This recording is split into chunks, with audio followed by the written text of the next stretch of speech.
How to fix Discord keybinds not working in-game. Hello everyone, I am Bishaka and welcome to our channel. Now let's get right into the tutorial. Firstly, go ahead and open App Store on your device and then tap on the search bar and search for Discord and make sure you are using the latest version of Discord. Next, go ahead and launch the Discord application on your device and make sure you are signed in. Now tap on the U option at the bottom right of your screen and then tap on the Settings option on the top right of your screen. Now scroll through and under the App Settings option, you will see the option for voice. Tap on that and then tap on the Input Mode option and then select the Push to Talk option you see there. And this will help Discord detect keybinds even when the game is in full screen.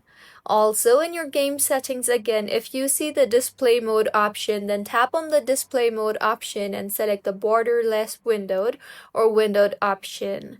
So this is how you can fix Discord keybinds not working in-game. If you find this tutorial helpful, please like the video and do comment if you have any queries. Also, do subscribe to our channel for more helpful tutorials like this. See you on the next one.